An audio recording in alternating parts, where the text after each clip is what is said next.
godaan di balik jeruji. Malam-malam di penjara terasa panjang dan sunyi. Di beberapa kesempatan, Laras mulai berbincang dengan Ustaz Rahman lebih lama dari seharusnya. "Apa kau menyesali perbuatanmu?" tanya Laras suatu malam.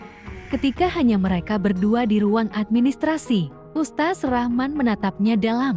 "Aku hanya menyesali satu hal. Aku tak bisa melihat putriku tumbuh dewasa."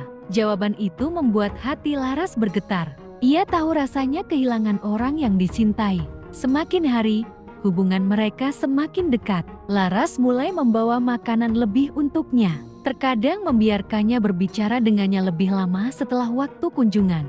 Dan di satu malam yang penuh dosa, batasan itu runtuh. Laras yang sudah lama menjanda tak dapat menahan lagi kebutuhan biologisnya yang menggebu-gebu. Di ruangan kecil di belakang kantor sipir, di bawah lampu redup yang berkedip, Ustaz Rahman kehilangan sisa-sisa moralnya. Batang kayu sang ustaz yang semakin mengeras benar-benar membuat Laras si janda makin terbelalak dan menelan ludah. Tidak ada lagi ustaz yang dihormati. Tidak ada lagi laki-laki yang hidup dengan nilai-nilai agama. Yang tersisa hanya seorang lelaki yang telah jatuh ke dalam kegelapan. Dan seorang wanita yang terperangkap dalam godaan yang sama. Malam itu menjadi awal dari dosa yang lebih dalam. Mereka berpikir itu hanya akan terjadi sekali, tapi itu terjadi lagi dan lagi. Di dalam ruangan kosong, di sudut-sudut gelap penjara, mereka terus bertemu. Laras tahu ini salah, tapi ia tak bisa berhenti. Tubuh Laras semakin bergetar hingga ia merasakan ada keringat lain yang menetes. Ustaz Rahman, yang dulu hidup dalam batasan moral yang ketat, kini tak peduli lagi. Hingga suatu hari, Laras menyadari bahwa tubuhnya mulai berubah. Ia hamil. Ketika ia memberitahu Ustaz Rahman, pria itu terdiam lama.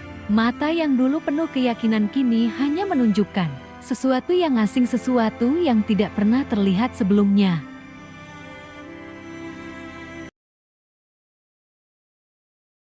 Laras panik. Jika kehamilannya diketahui, ia akan kehilangan pekerjaannya, kehormatannya, bahkan kebebasannya.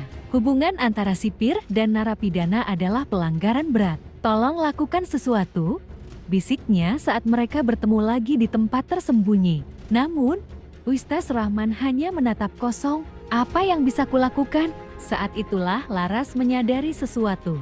Ustaz Rahman bukan lagi pria yang sama seperti yang pertama kali ia temui. Ia telah kehilangan segalanya, bukan hanya putrinya, bukan hanya kebebasannya, tetapi juga moralitasnya, keyakinannya, dan bahkan rasa tanggung jawabnya. Pria di hadapannya bukan lagi ustaz. Ia hanya lelaki yang telah jatuh terlalu dalam ke dalam kegelapan.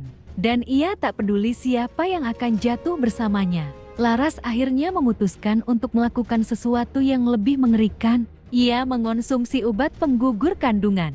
Sendirian, dalam kesakitan yang luar biasa. Ia menghilangkan satu-satunya bukti dari dosanya.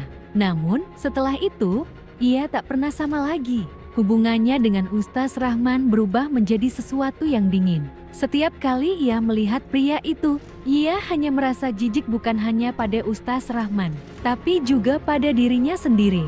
Mereka berdua telah jatuh terlalu jauh. Beberapa bulan kemudian, penjara kembali gempar. Laras ditemukan tewas di rumahnya sendiri.